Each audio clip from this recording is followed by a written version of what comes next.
மனித வாழ்வுக்கு முக்கியமானது ஆசை. ஆசை தவறல்ல, பேராசை மிக மிக தவறு. ஆசை இருந்தால் தான் பிரவೃತ್ತಿ பண்ணி காரியங்களை பண்ணி சந்தியாகம் பண்ணி சமுதாயம் பண்ணி அனுஷ்டானம் பண்ணி நல்ல சுபாவத்துக்கு வர முடியும். பேராசை பெருநஷ்டம் என்றெல்லாம் சொல்வார்கள். அதுபோல தான் இந்த காமம் வந்து விட்டால் இந்த காமத்துக்கும் ஆசைக்கும் வித்தியாசம் உண்டு. ஆசை என்றால் சுவாமியை பார்க்க வேண்டுங்கிற ஆசை நல்லது, பெரியோர்களிடம் சேர்ந்து இருக்க வேண்டும் சொல்வது நல்லது. நல்லதற்கெல்லாம் வரக்கூடியதற்கு ஆசை என்ற பெயர், தீயதற்கெல்லாம் வரக்கூடியதற்கு பேர் காமம் என்று பெயர். ஆக அந்த காமம் தான் நம்முடைய வாழ்க்கையே பாழாக ஆக்கிறது.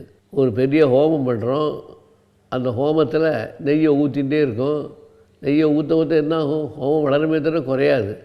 அதுபோல் காமத்துக்கு நாம் ஒன்றுமே செய்ய வேண்டாம், அது அப்படியே விட்டா சுதந்திரமாக அது மேலே மேலே மேலே மேலே நிறையா வரும். மகா அசனஹா என்று சொல்கிறார் காமத்தை.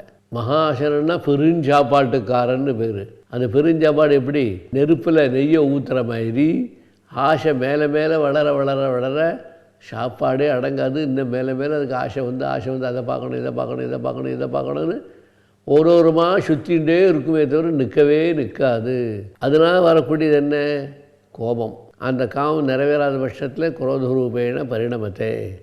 அது யாருன்னா மகா பாப்மா, மாபெரும் பாபி கோபம்.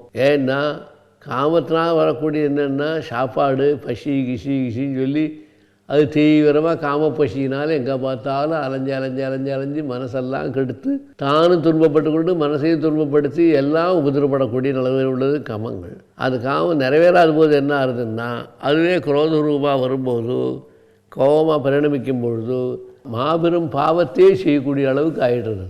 ஆகினால இந்த ரெண்டு தான் நமக்கு ரொம்ப பெரிய சத்ரு, காமம் அண்ட் குரோதம். காமம் அடக்கினாலே தானாகவே கோபம் அடங்கிவிடும். காமம் அடக்காத வரைக்கும் குரோதம் வளர்ந்துட்டு போயிட்டே இருக்கும். ஆகினால இந்த ரெண்டு தான் மனித வாழ்வுக்கு முக்கியமான விரோதிகள்.